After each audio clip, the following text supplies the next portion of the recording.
Comment acquérir des centaines de propriétés de prestige, amasser 5 milliards de dollars et se lier d'amitié avec des rois, célébrités et grandes banques d'investissement.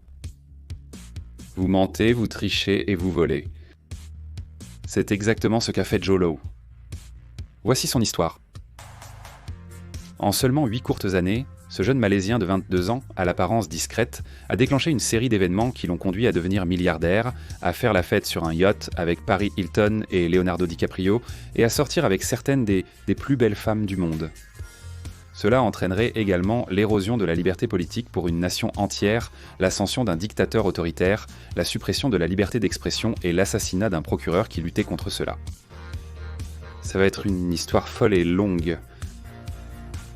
Mais commençons par le début.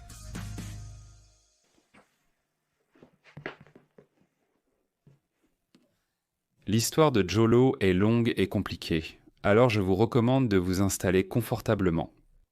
C'est aussi une histoire avec plusieurs éléments en mouvement qui fournissent un contexte crucial. Prêt ? Allons-y. Le vrai nom de Joe Low est Joe Low Tech et il n'a pas vraiment grandi dans la pauvreté. Son grand-père, Lo Meng Tak, a fait fortune en Chine, dans la distillerie et l'extraction du fer avant de déménager la famille en Malaisie. Il a déménagé la famille pour éviter la guerre d'Indochine qui se développait rapidement et pour garder sa famille en sécurité à l'intérieur des frontières malaisiennes.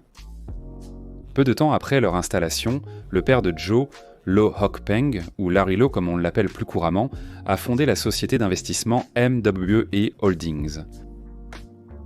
C'est par l'intermédiaire de son père et de MWE que Joe allait découvrir les nombreuses utilisations des sociétés écrans. S'ils ont échappé aux dangers de la guerre d'Indochine, ils n'ont pas échappé aux difficultés d'être un ressortissant chinois. La Malaisie a une histoire compliquée avec les immigrants chinois et a maintes fois refusé et supprimé l'égalité des droits pour les Chinois qui y vivent. Ce sont peut-être ces différences de classe et de race qui ont conduit aux difficultés de Joe à l'école. Malgré son intelligence reconnue par ses enseignants, il était impopulaire et souvent moqué pour son apparence et ses origines chinoises. Les autres enfants disaient qu'ils le voyaient souvent assis seul pendant les pauses ou à l'heure du déjeuner, et qu'ils avaient de pitié de lui. La famille Johan s'est installée à Georgetown, l'une des villes les plus riches de Malaisie, et il faisait partie des familles plutôt aisées de cette ville prospère. Mais être riche, cela ne changeait rien aux problèmes de classe et de race qui les touchaient entre eux et de nombreux autres immigrants chinois. Peu importait combien d'argent ils avaient, ils étaient toujours considérés comme inférieurs parce qu'ils étaient chinois.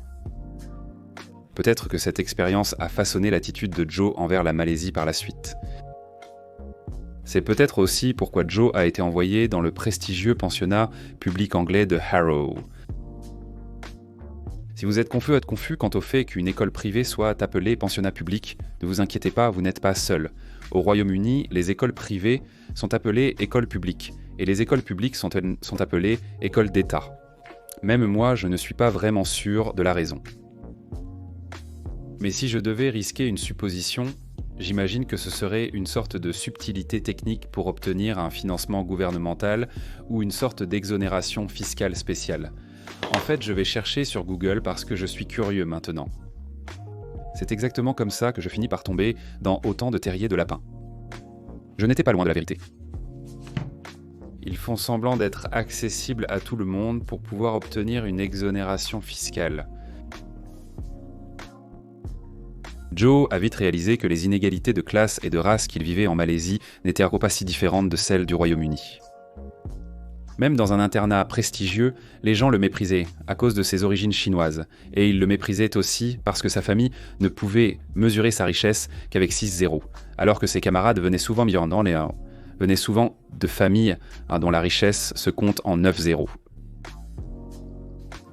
Vous pourriez alors vous demander pourquoi son père l'aurait envoyé dans une autre école avec en grande partie les mêmes problèmes à nouveau. Les relations, mon pote. Vous voyez, même si Harrow ressemble à une école huppée et guindée façon Harry Potter, c'est en réalité un tapis roulant pour les plus puissants et les plus riches du monde.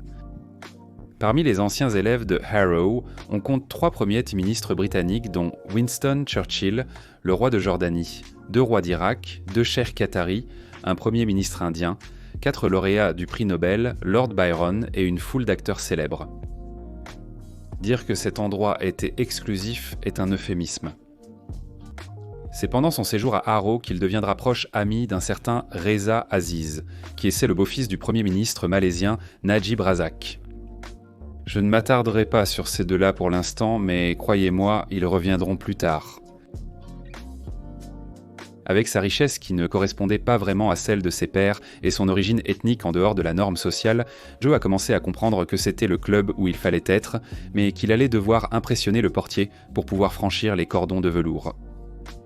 Il a alors conçu sa première arnaque pour atteindre son but.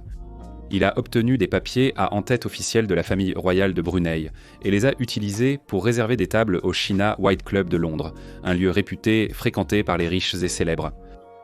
Il a raconté cela à ses camarades et les a invités à se détendre dans l'espace Very Important Person qu'il avait réservé pour une famille royale qui ignorait avoir été invitée.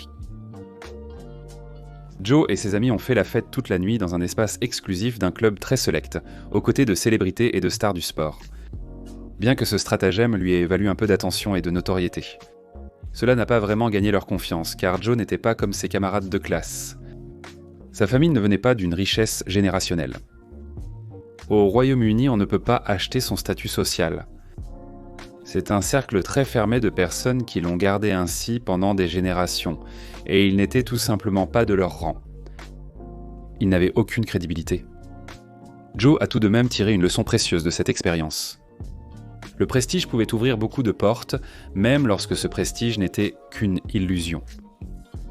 Une autre chose qu'il avait apprise en fréquentant les enfants de la royauté riche du Moyen-Orient, c'est que le Moyen-Orient représentait une immense ressource de capitaux encore inexploitée. Joe réalisa que pour intégrer ce cercle social élitiste, il devrait gravir les échelons sociaux pour gagner en crédibilité. Après avoir passé un certain temps à réfléchir à son avenir, Joe accepta qu'il devait aller dans un endroit où des siècles de classisme social n'étaient pas ancrés dans la hiérarchie historique. Un endroit où tout est permis. Un endroit où même un malchanceux...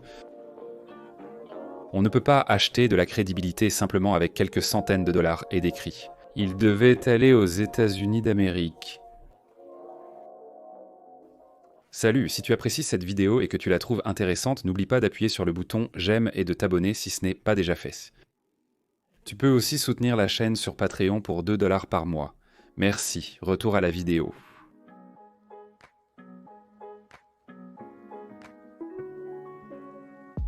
Le père de Joe a payé des frais de scolarité élevés pour l'inscrire à la Wharton Business School. Comme Harrow, Wharton est une institution prestigieuse, mais contrairement à Harrow, ce n'est pas un tapis roulant pour la royauté et les politiciens, mais pour les cerveaux du business américain. Ses anciens élèves incluent Donald Trump, Warren Buffett, le président directeur général de Google Sundar Pichai, l'ex-président directeur général de Pepsi et Apple John Sculley, et quasiment tous les présidents directeurs généraux des entreprises du Fortune 500. C'est ainsi que Joe allait se rendre plus crédible. S'il pouvait prouver que l'élite américaine lui faisait confiance, cela pourrait suffire à persuader les élites du Moyen-Orient de lui faire confiance également. L'Amérique est un endroit unique à bien des égards, mais l'un de ses aspects les plus intéressants est qu'il est vraiment plus facile d'y réussir simplement en étant bruyant et en attirant l'attention. Ici, au Royaume-Uni, vous n'arriverez jamais au sommet, à moins d'avoir une histoire familiale de personnes déjà au sommet. C'est une société construite sur des millénaires de hiérarchie, de classe, dont je ne suis pas sûr que nous pourrons jamais nous échapper. Pour vous donner un exemple de ce que je veux dire, un peu moins de la moitié. De nos 55 premiers ministres modernes sont tous issus d'une seule école, Eton, et tous les autres premiers ministres, à l'exception de 5, venaient d'autres écoles privées. En Europe, pointiment, on s'attend généralement à ce que vous soyez réservé, calme et poli si vous faites partie de l'élite, et l'arrogance est considérée comme une caractéristique de la classe ouvrière. La montrer signifie que vous resterez dans cette classe. Cependant, aux États-Unis, peut-être parce qu'il n'y a pas ce millénaire de classisme, on peut arriver tout en haut en s'imposant par la force. Ce n'est pas une critique de la culture américaine. Cela signifie vraiment que n'importe qui peut tout accomplir.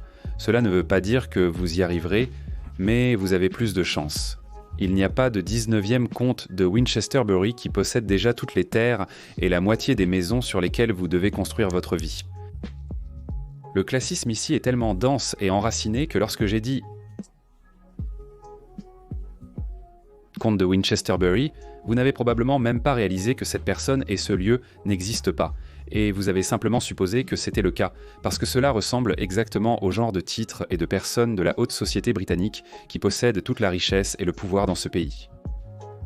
Je suppose que le point vers lequel je me dirige en pontifiant est bien mieux exprimé par le poète américain Josh Billings. Je déteste être un râleur, j'ai toujours soif de paix, mais c'est la roue qui grince, qui reçoit la graisse. Et je parie que vous ne saviez pas d'où venait cette expression, n'est-ce pas ? Ne vous en faites pas, moi non plus, jusqu'à ce que je fasse des recherches pour cette vidéo. Dès que Joe est arrivé à Wharton, il a su que sa mission cette fois-ci n'était pas comme à Harrow. À Harrow, il écoutait et faisait attention en cours pour s'instruire, mais ici à Wharton, il n'était là que pour une seule chose. Les relations. Joe était une roue qui avait roulé discrètement jusqu'à présent. Mais il était temps de se mettre au travail. Quelques mois après le début de sa première année à Wharton, il dépensa 40 000 $ de l'argent de son père pour louer le Shampoo Night Club pour une soirée. Il savait que c'était une occasion de se faire remarquer, alors il a envoyé des invitations personnalisées aux meilleures sororités de la région de Philadelphie. L'idée dans la tête est que s'il pouvait faire venir toutes les filles les plus belles et les plus riches de Philadelphie, tout le monde suivrait. Il a mis son nom en gros sur les invitations pour que tous sachent qui était l'organisateur de la fête. Bar gratuit, jolies filles et un disc jockey très recherché ont eu l'effet escompté et l'endroit était bondé. Et soudain tout le monde parlait de lui, certains allant même jusqu'à le qualifier de prince malaisien, un titre qu'il n'a jamais corrigé. Il avait compris que l'exclusivité est une sorte de monnaie, et qu'en organisant une fête exclusive remplie d'invités exclusifs, il se plaçait lui-même parmi les plus riches d'Amérique, inconsciemment, et avec le temps, il finirait tardros par le considérer comme l'un d'entre leurs. Car en Amérique, votre classe est déterminée par les dollars sur votre compte en banque, et il en avait beaucoup. Il leur a fait croire qu'il en avait beaucoup, les trompant ainsi. Après la fête, les gens ont commencé à prêter plus d'attention à Joe, et il faisait semblant d'être un gourou des affaires et donnait des conseils boursiers. L'une d'elles était Enron, juste un mois avant qu'il ne fasse en faillite. Il organisait aussi des voyages à Atlantic City pour jouer dans les casinos. Il a même convié Ivanka Trump, sa camarade de Wharton, lors d'une visite au casino. Plus tard, Joe a dit à des amis qu'elle avait refusé d'entrer dans un des casinos louches de son père. Que ce soit vrai ou non, qui peut le savoir ? Il est facile de supposer que Joe mentait, mais une chose que vous apprendrez à propos de Joe, c'est qu'il ne raconte pas de mensonges qui le font paraître pire, donc j'ai tendance à penser que c'est probablement vrai. Il gagnait en popularité et en influence au sein de Wharton et auprès de ses jeunes étudiants, mais il n'était pas satisfait et rêvait sans cesse des richesses pétrolières encore présentes dans le désert brûlant du Moyen-Orient.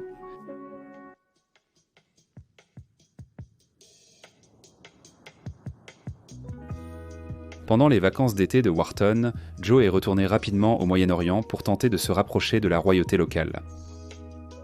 Il avait réussi à obtenir un rendez-vous avec Youssef Al-Otaiba, conseiller gouvernemental auprès de la plupart des cheikhs des Émirats arabes unis. Certains disaient en tactique qu'Al-Otaiba était doué pour la politique et la diplomatie, mais bien moins pour les affaires.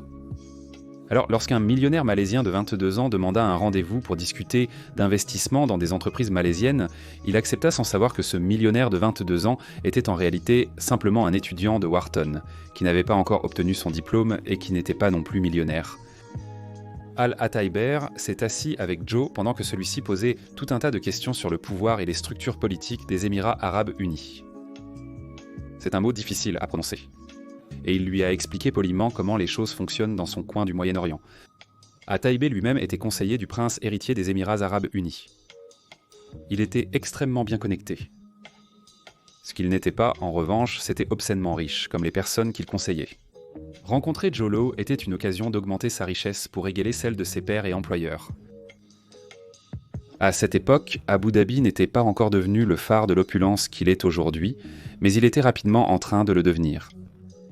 Grâce à la hausse des prix du pétrole, l'État du Golfe possédait une richesse en croissance quasi infinie, mais inutilisée.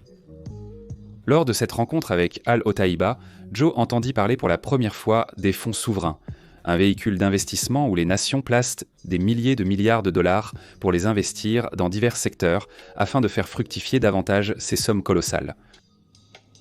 Joe a persuadé Al Otaiba d'organiser une rencontre pour lui avec le gestionnaire de Mubadala, l'un de ses fonds souverains. Ce gestionnaire était un homme nommé Khaldoun Khalifa Al-Mubarak. Ce nom n'est peut-être pas familier pour beaucoup de gens, et ce visage non plus, mais si je remplace cette photo par celle-ci, la plupart des gens vont soudainement réaliser de qui il s'agit.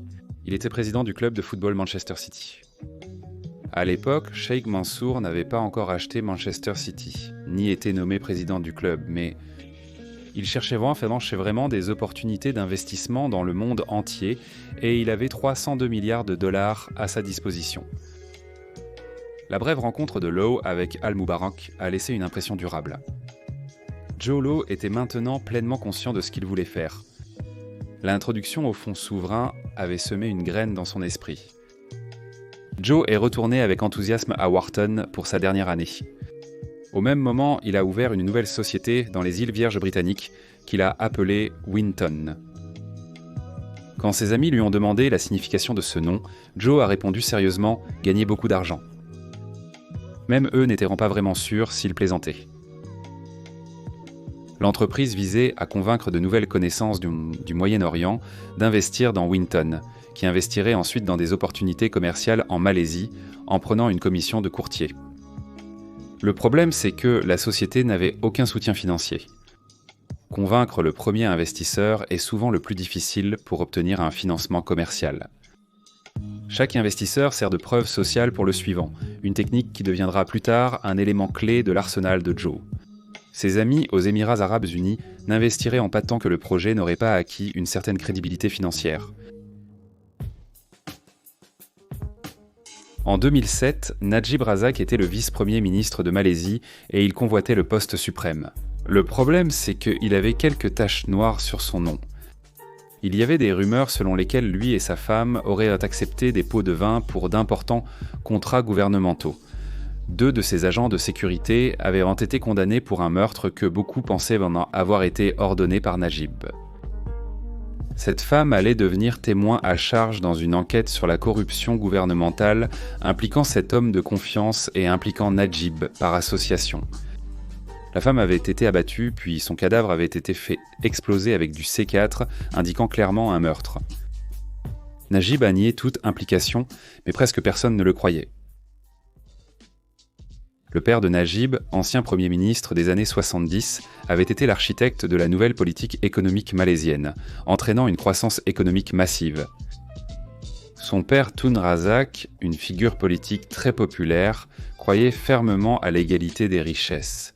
La nouvelle politique économique malaisienne visait à réduire la pauvreté, passant de 52 à 17% de la population en 20 ans.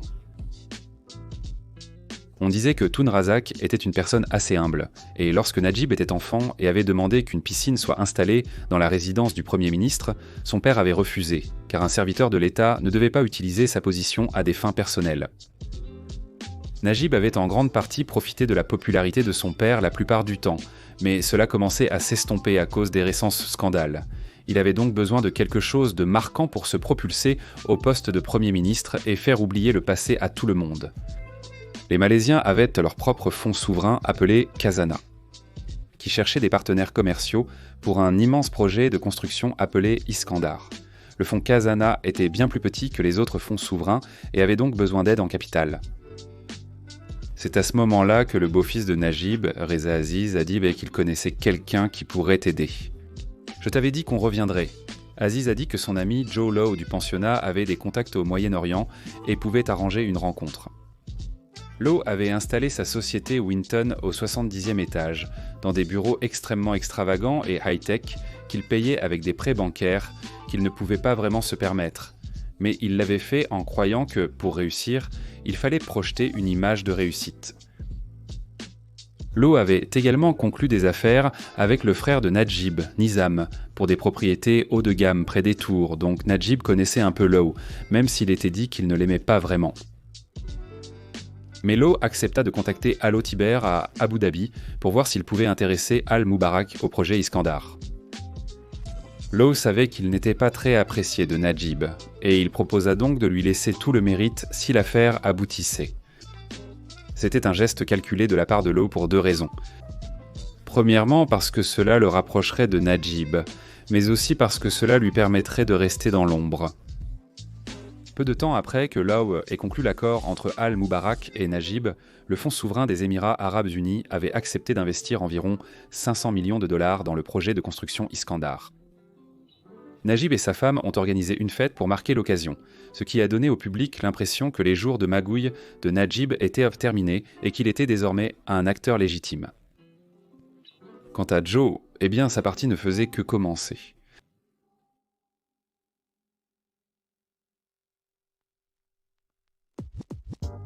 Cette partie de l'histoire peut être un peu difficile à suivre, mais essayez de rester attentif. Après le succès de l'accord Iskandar, Joe s'attendait à recevoir une commission de courtier, mais ni Mubadala ni son homologue malaisien Khazanah n'ont accepté de verser une commission, car Lowe n'était qu'un intermédiaire et il n'était pas un professionnel agréé. Ils ne voulaient pas non plus officiellement associer leur nom au sien. Pour s'enrichir, ils devaient posséder quelque chose. C'est alors que Joe s'est rappelé du monde obscur des sociétés écrans dans des paradis fiscaux douteux, que son père lui avait fait découvrir. Bien qu'il n'ait pas été payé pour l'affaire, il pensait que s'il cherchait des entreprises de construction sous-évaluées et les achetait, il pourrait soumissionner pour ces juteux contrats gouvernementaux d'Iskandar, les remporter grâce à son nouvel ami chez le Premier ministre, puis revendre l'entreprise de construction à quelqu'un qui savait ce qu'il faisait pour un prix bien plus élevé. Après quelques recherches, il en a trouvé 2 abordables et a mis son plan à exécution. N'ayant pas d'argent lui-même et aucune banque n'étant disposée à lui prêter de l'argent en raison de l'absence totale d'actifs et d'antécédents, il a créé une société écran appelée la Société d'investissement Abu Dhabi Malaisie Koweïtienne, pour donner l'impression que les 3 fonds souverains soutenaient sa société. Il a ensuite émis de nombreuses actions qu'il a distribuées gratuitement à des personnes influentes au Koweït, comme Al-Otaiba. Il a aussi offert un exemplaire à un sultan malaisien. Et cela signifiait que lorsque quelqu'un vérifiait la société enregistrée, il aurait l'impression qu'un grand nombre de membres de la royauté, très influents et riches du Moyen-Orient, étaient actionnaires de cette entreprise.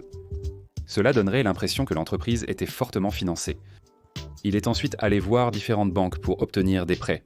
Et maintenant qu'il semblait que l'entreprise avait déjà des investisseurs très riches, ces banques étaient ravies d'accorder ces prêts. C'était en fait assez brillant dans sa simplicité. Joe ne s'est pas arrêté là. Il a contracté d'autres prêts au nom de l'entreprise qu'il a utilisés pour acheter une participation dans le projet Iskandar, devenant ainsi également investisseur. Il a ensuite créé 2 autres sociétés, cette fois aux Seychelles.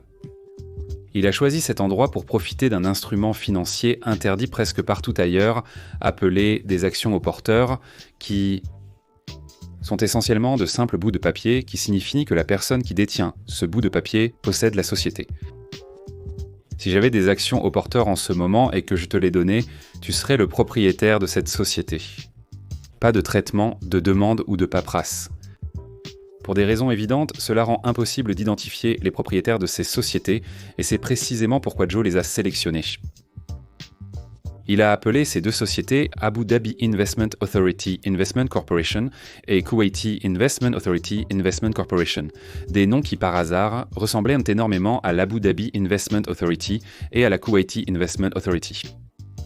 Je pense qu'à ce stade, il devrait être évident pourquoi il a fait cela, mais pour être sûr, leur donner des noms aussi similaires et les enregistrer comme des sociétés non déclarées à Bereshir signifiait que si quelqu'un prenait la peine de vérifier les registres des sociétés, il ne pourrait pas savoir qui en était le propriétaire, et supposerait probablement qu'il s'agissait de filiales des sociétés officielles.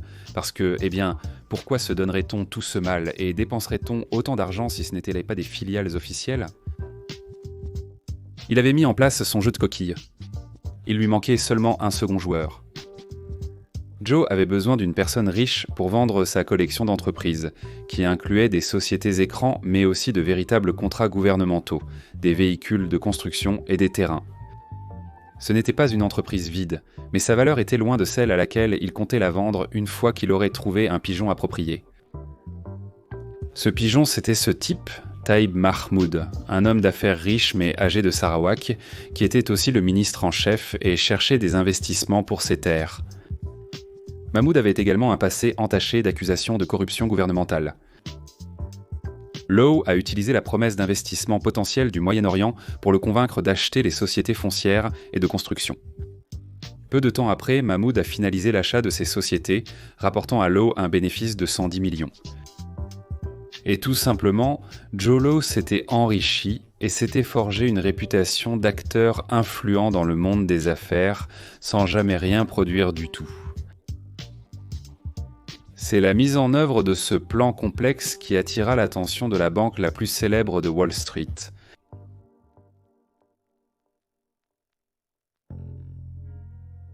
Goldman Sachs est une banque de Wall Street. Je ne vais pas trop entrer dans les détails sur qui ils sont et ce qu'ils font, parce que je n'aime pas vraiment faire la promotion de psychopathes, mais c'est un acteur majeur. Peut-être le plus grand acteur. Ils sont aussi régulièrement impliqués dans des affaires louches et illégales. Rien que leurs 5 plus grosses amendes dépassent 10 milliards de dollars et incluent des choses comme la fixation des prix et la violation de la protection des consommateurs.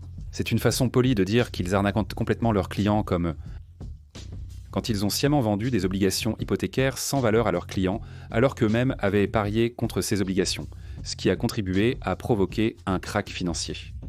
La loi sur les pratiques de banque de corruption à l'étranger est un terme juridique désignant la corruption de gouvernements étrangers.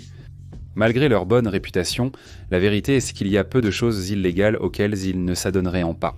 Je pense que pour eux, comme pour la plupart des autres banques, si les amendes qu'ils devront payer sont inférieures aux profits qu'ils réaliseront, alors ça vaut la peine d'enfreindre la loi. Goldman Sachs est là où nous trouvons notre prochain protagoniste dans l'histoire.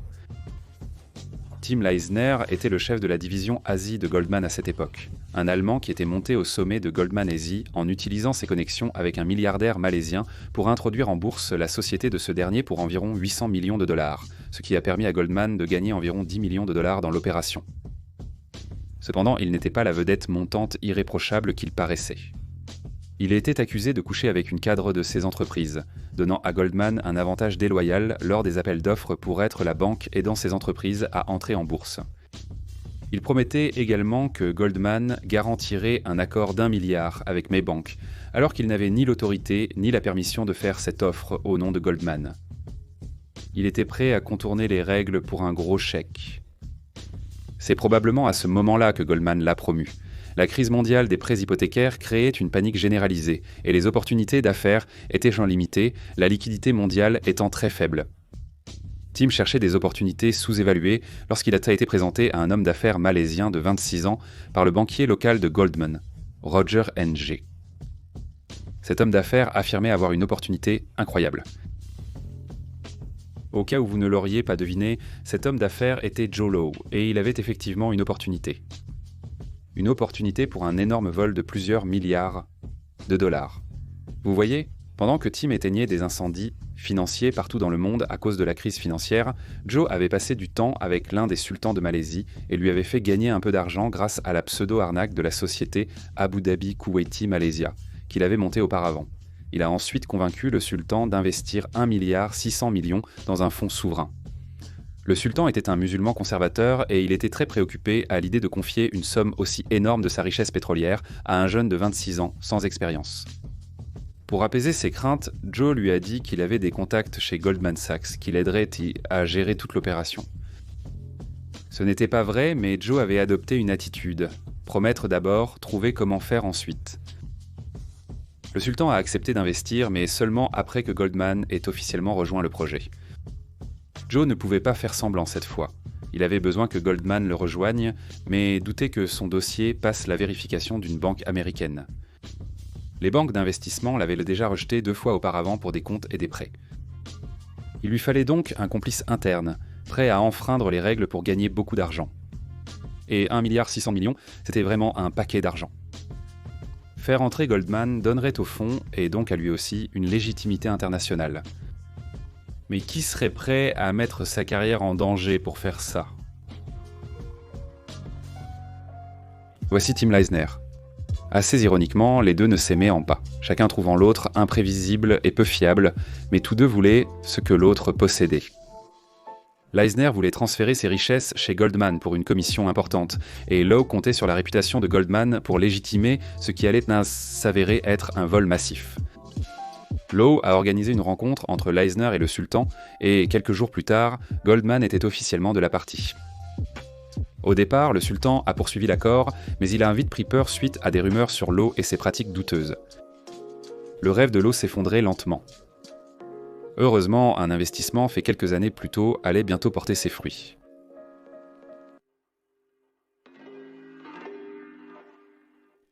Pendant que Lo courait partout pour essayer de monter son fonds de richesse douteux, une élection pour le poste de Premier ministre avait lieu.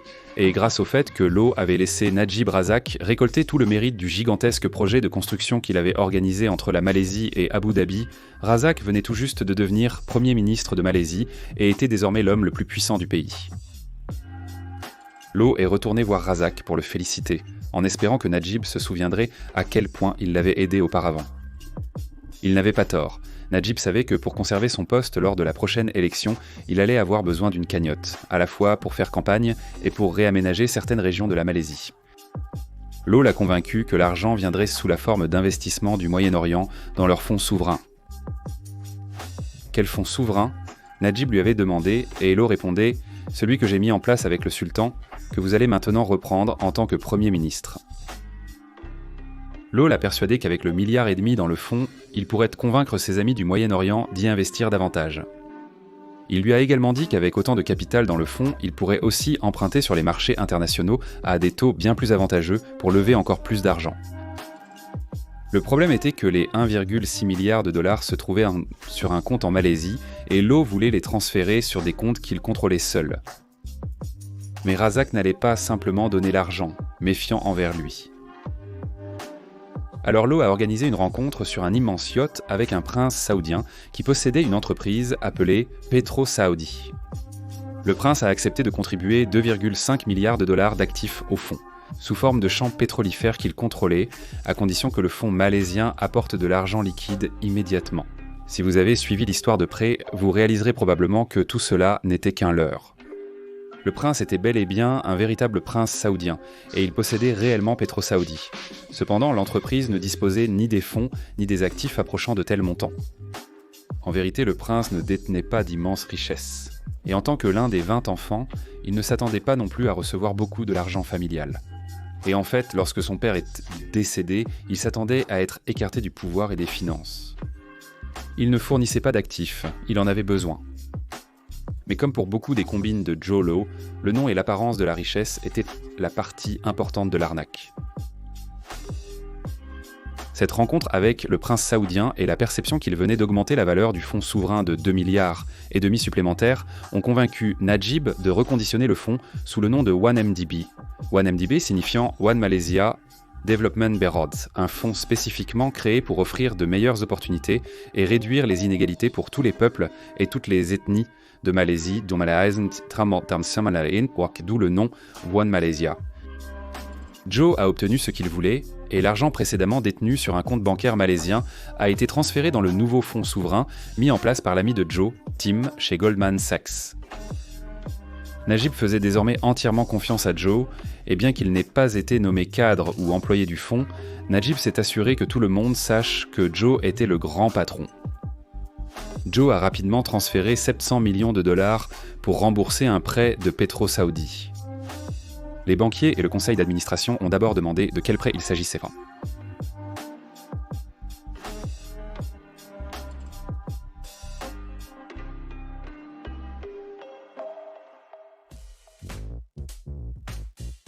Le prêt de 700 millions de dollars a été versé à une société appelée Goodstar, que Joe affirmait être une filiale plus petite de Petro Saudi. Malgré les tentatives de vérification, il était impossible d'identifier le propriétaire de Goodstar. Les gens supposaient que c'était parce que le prince n'était tout simplement pas quelqu'un de très public, mais il l'était.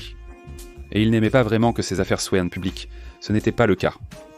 Mais l'enregistrement de Goodstar pouvait fournir un indice sur l'identité de son véritable propriétaire. Les Seychelles. Goodstar, une société enregistrée aux Seychelles, avait une propriété impossible à déterminer. Vous auriez déjà dû deviner qui était le propriétaire à ce stade. Bingo! C'était Joe. Un transfert de 700 millions de dollars avait été organisé depuis le fonds vers une société contrôlée uniquement par Joe, sans aucune supervision de qui que ce soit dans le monde entier. Vous pourriez vous demander pourquoi le prince d'Arabie Saoudite, Goldman Sachs et tous les autres n'ont rien dit au sujet du fait que 60% des fonds ont simplement disparu. Ils étaient les complices. Joe a rapidement payé le prince, Tim Leissner et tous ceux qui l'avaient aidé à dissimuler cela.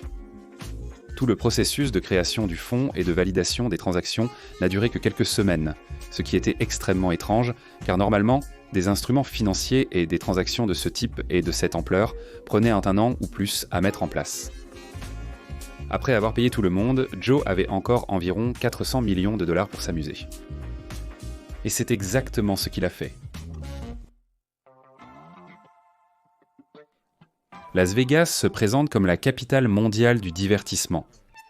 Une ville de lumière, une ville d'excès, une ville conçue de toutes pièces pour être une immense fête. Quel meilleur endroit pour Joe de célébrer sa récente acquisition de richesse. Sur le sol du casino de ce Palazzo Hotel à l'allure ridiculement luxueuse, assis parmi un groupe d'hommes asiatiques jouant aux cartes, se trouvait Leonardo DiCaprio. Ce que faisait Léo là-bas, nul ne le savait, mais une question plus intéressante était, qui était ce Chinois un peu corpulent assis à côté de lui et en train de discuter? Oui, c'était Joe Lo, et il y avait aussi une collection de Playmate Playboy qui avaient été payés pour être les beautés de la soirée lors de la fête extravagante de Joe.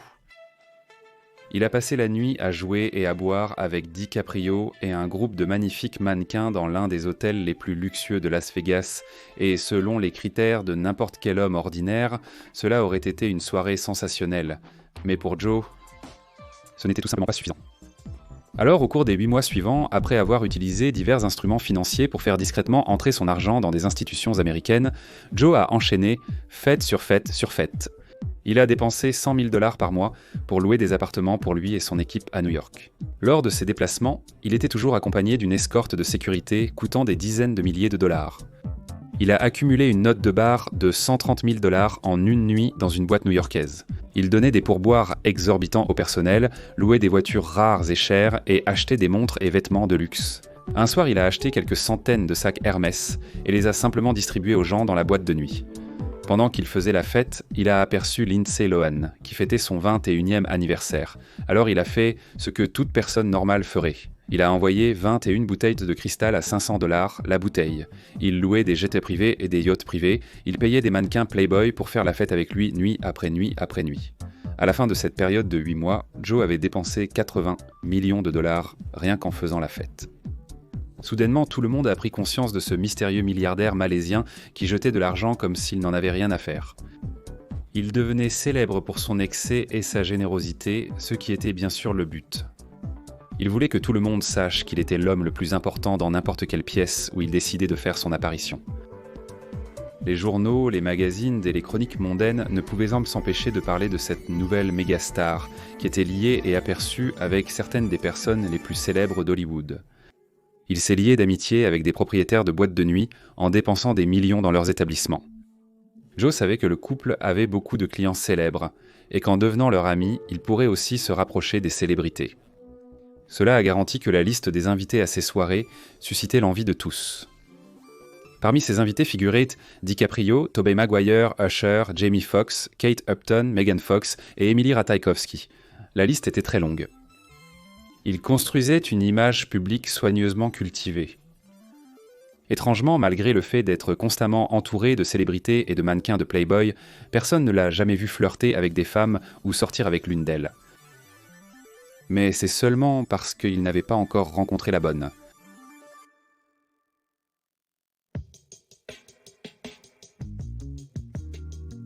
Dans les mois qui suivirent, Lo convia la célèbre mondaine Paris Hilton à ses nombreuses soirées, espérant l'impressionner et éveiller son intérêt.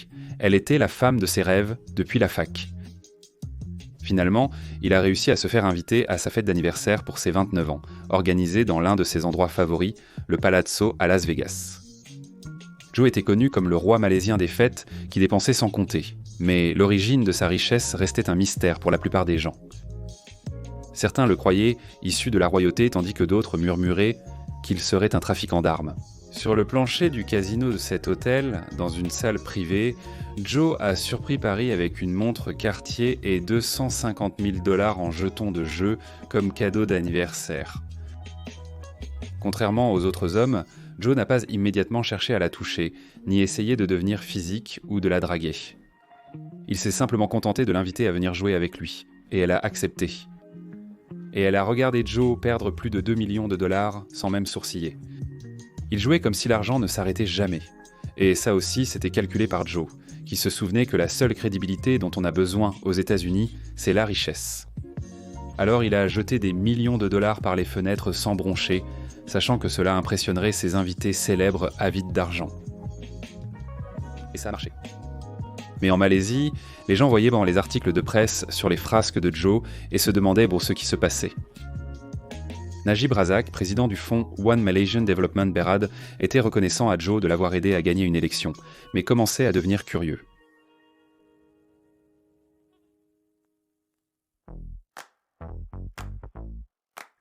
Joe a réalisé qu'il ne pouvait pas faire la fête éternellement sans épuiser son argent. Il a donc commencé à investir dans des propriétés de luxe à New York, Los Angeles et Londres. Il a aussi ouvert un compte de 3 millions de dollars chez le joaillier préféré de l'épouse de Najib pour qu'elle puisse choisir les bijoux qu'elle voulait. Joe était malin. Garder l'épouse de Najib heureuse était probablement la clé de son propre bonheur. Femme heureuse, vie heureuse.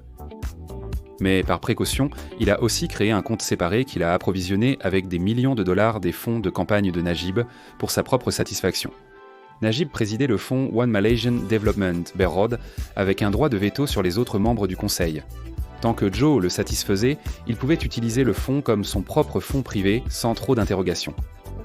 Comme il faisait maintenant des allers-retours entre différentes destinations, il a aussi décidé de dépenser 35 millions de dollars pour un jet privé.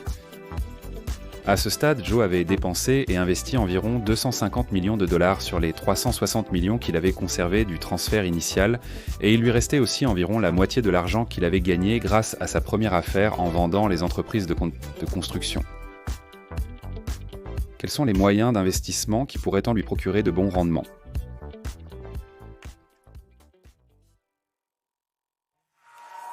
Merci. Tout d'abord, merci à la presse étrangère d'Hollywood.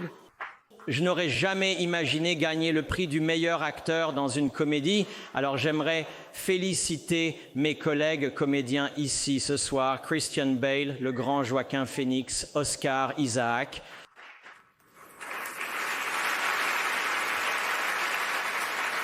Avant tout, je dois remercier Monsieur Martin Scorsese. Merci de m'avoir permis de vous harceler pour faire ce film. Merci à toute l'équipe de production, Joey Rees, Joe. Je pense à Joey Rees et Joe. Merci d'être non seulement des collaborateurs, mais aussi d'avoir pris un risque avec ce film. Vraiment. Attendez une seconde. Ce type me dit quelque chose. Ce n'est pas... Oui, c'est Reza Aziz. Maintenant, si tu écoutes bien, DiCaprio remercie personnellement Joey, c'est ce type-là, Reza, donc notre ami Reza Aziz, et Joe. Le Joe dont il parle, c'est Joe Low, les bénéfices bruts du loup de Wall Street, selon tes sources. On est autour de 400 millions de dollars pour un budget de 100 millions, ce qui en fait un énorme succès. Le studio indépendant Red Granite Pictures était le producteur derrière le loup de Wall Street. Revenons un peu en arrière, en 2007. Léo venait tout juste de remporter une guerre d'enchères pour les mémoires du célèbre escroc de Wall Street, Jordan Belfort, espérant en faire une grande production hollywoodienne. Il l'a montré à Scorsese, qui a adoré et a tout de suite accepté de participer. Le problème, c'est que à chaque fois qu'il présentait l'Umpranac, le projet à un studio pour susciter leur intérêt, ceux-ci prenaient en peur devant la débauche totale montrée à l'écran et n'acceptaient de financer le film que si ces scènes étaient incoupées ou si le budget de 100 millions de dollars était réduit à quelques iPhones et une lampe de table. Ils étaient effrayés de perdre leur argent. Revenons en 2010 où Reza Aziz et Joe Low sont devenus amis avec un certain Joey McFarland, qui était plutôt bien connecté à Hollywood. Et il a suggéré que si Joe voulait s'intégrer au cercle hollywoodien et qu'il n'avait pas peur de dépenser un peu d'argent, ce qui était le cas, alors créer une société de production et financer leurs films serait la meilleure façon d'y parvenir. Donc Reza et Joey ont fondé Red Granite Pictures et, comme d'habitude, le nom de Joe ne serait officiellement lié à la société en aucune façon. Lorsque Joe a appris que DiCaprio essayait de lancer un film, il a compris que c'était leur opportunité, et il a dit à Aziza McFarlane de financer immédiatement le film en utilisant l'argent du fonds One Malaysian Development Berhad.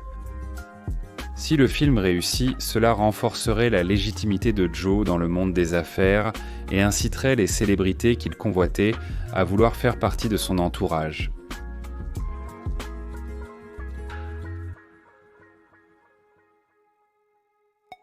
À l'été 2010, Joe a débarqué sur la Côte d'Azur à bord d'un super yacht de 300 pieds.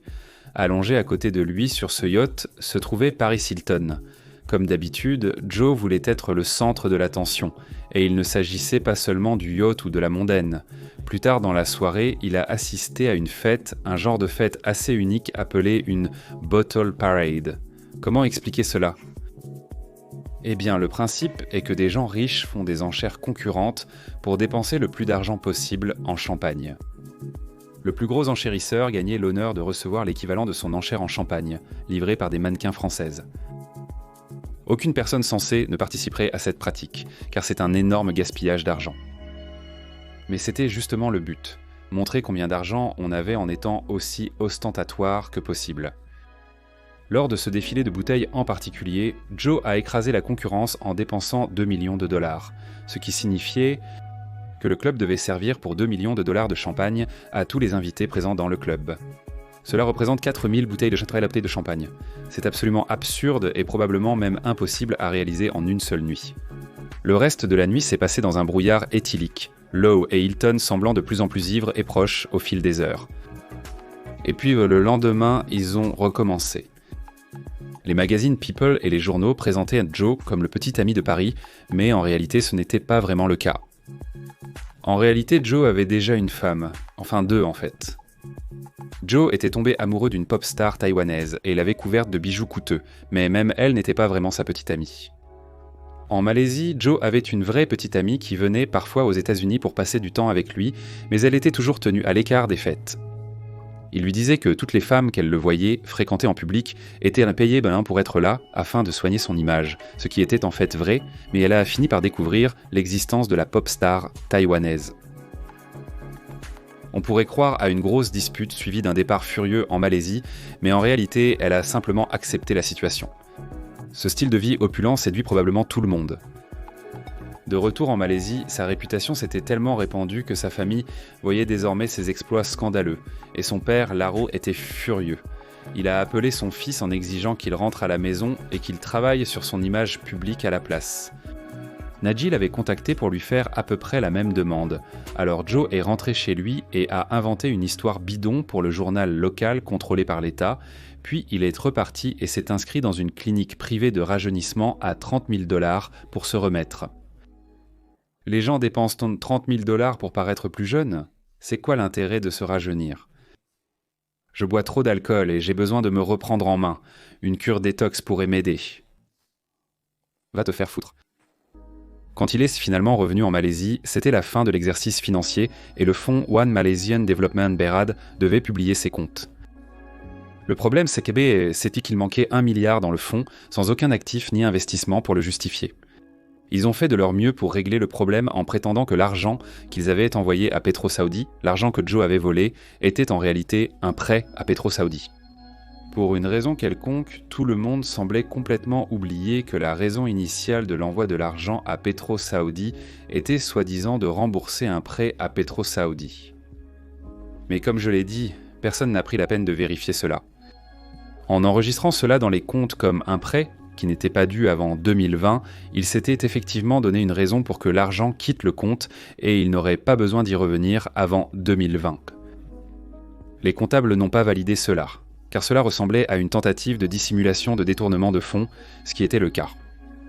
Alors, ils ont cherché parmi les grands cabinets, et Cleanveld Pitt Marwick Goerdeler a accepté de venir faire les comptes comme Lowe le voulait, à condition qu'il puisse prouver que le fonds était soutenu par 2 nations, ce qui était facile, puisque Joe payait le prince pour l'implication de l'Arabie Saoudite, et que ses dons à la campagne et ses cadeaux extravagants à Najib avaient abouti à une lettre officielle d'autorité pour Joe, même s'il n'était inscrit comme dirigeant d'aucune manière. Cleanveld Pitt Marwick Goerdeler a déposé les comptes et Joe s'est dit qu'il aurait maintenant un peu de temps pour renflouer le fonds avec des investissements judicieux.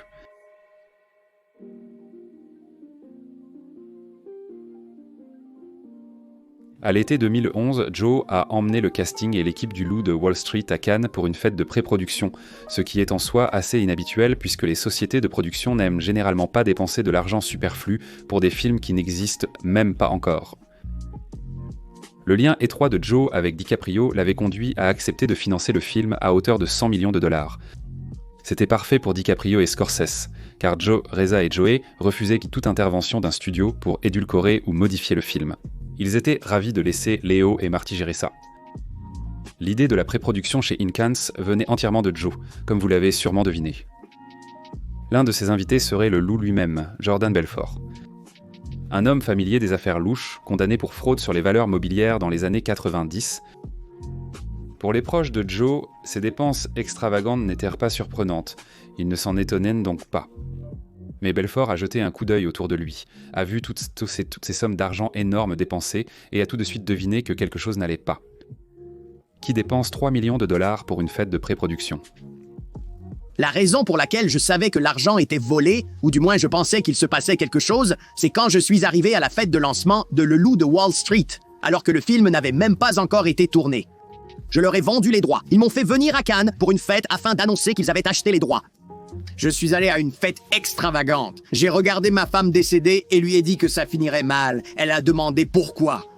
J'ai dit, personne ne dépenserait autant d'argent à moins d'obtenir quelque chose sans faire l'effort nécessaire pour l'avoir.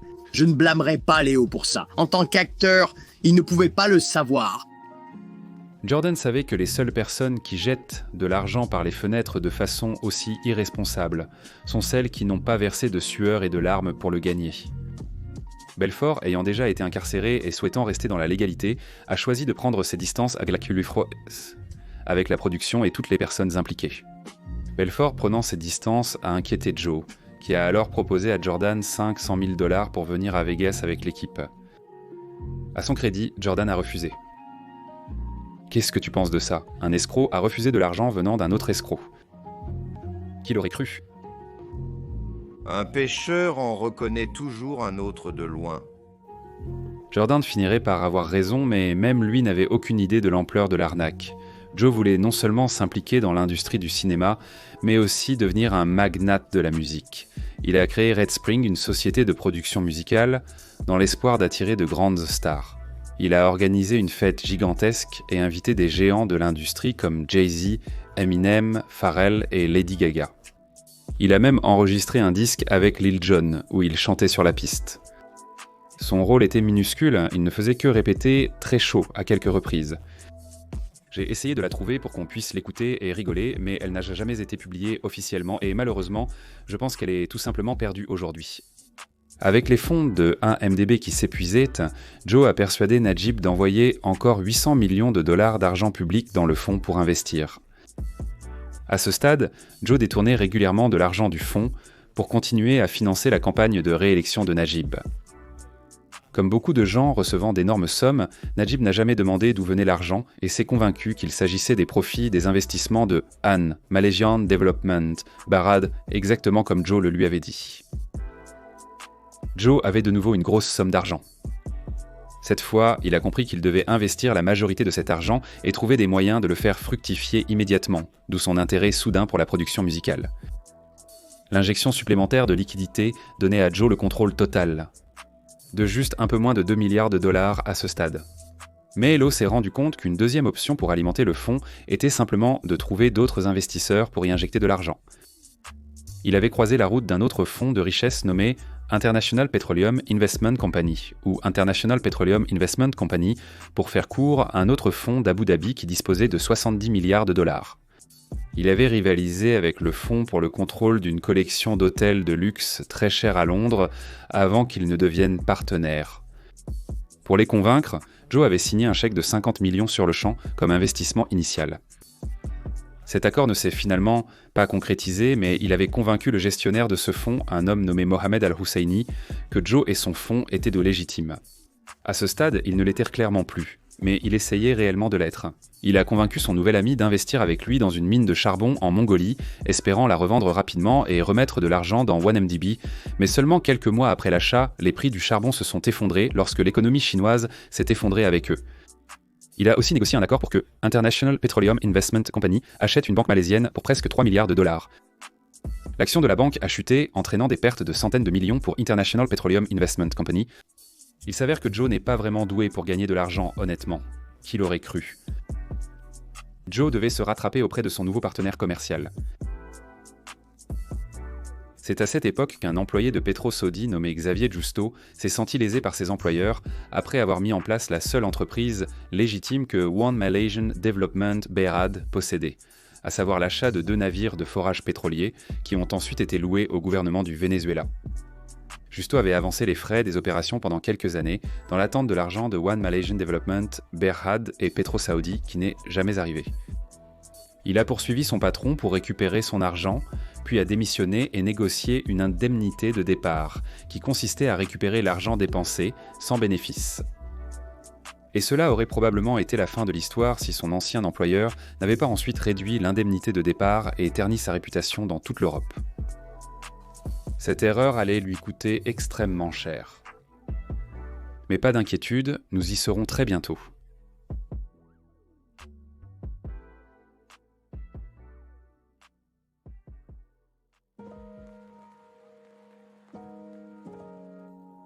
Vous pourriez penser qu'avec toute cette fraude massive qui circule, il n'y a peut-être aucune régulation ou surveillance dans le secteur bancaire de haut niveau, mais ce serait faux grâce à de nombreux cracks financiers, à l'affaire des Panama Papers et à une longue liste de crimes, de stratagèmes et d'escroqueries.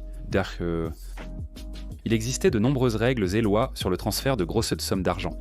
Après le 11 septembre, les États-Unis ont adopté des réglementations sur la banque et le mouvement anonyme de fonds via le Patriot Act. Il existait de nombreux contrôles et contrepoids dans le système dans presque tous les pays où Joe dépensait de l'argent. Le problème,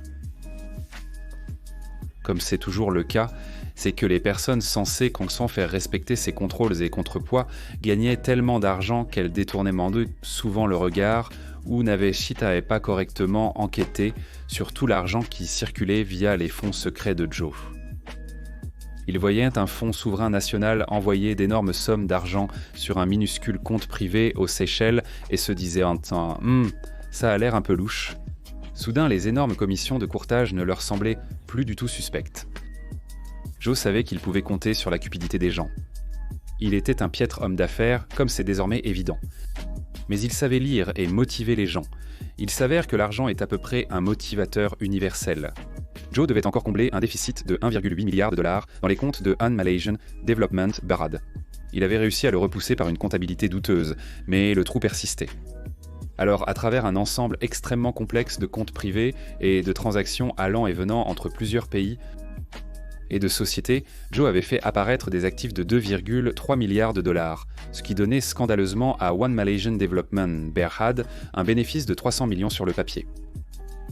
Rien de tout cela n'existait réellement, et il aurait fallu passer des mois, voire des années, à fouiller dans les registres des sociétés pour le découvrir. Et même si vous le trouviez, croyez-moi, ces choses-là sont difficiles à retracer. Pour y parvenir, Joe continuait de payer les gens de plus en plus, des sommes qu'il n'avait jamais gagnées auparavant. Pour éviter les soupçons de la banque, il suffit de leur présenter des frais de courtage records. Et il faut se rappeler qu'à cette époque, même s'il y avait énormément de réglementations créées par les gouvernements, ces mêmes gouvernements n'appliquaient pas ces réglementations. Les banques étaient principalement autorégulées jusqu'à de nombreuses années après le crack de 2008. À ce stade, le réseau de personnes que Joe payait était tellement vaste que même lui ne se souvenait plus de qui elles étaient toutes. Ces banques ont participé à ces stratagèmes, consciemment ou non. Des banques UP, réservées aux plus riches parmi les riches. Coutts, Union de banques suisses, Banca della Svizzera Italiana Britannics, suisse, malaisienne, singapourienne. Mais ce serait leur vieil ami banquier américain qui serait le plus grand et le plus disposé des coupables.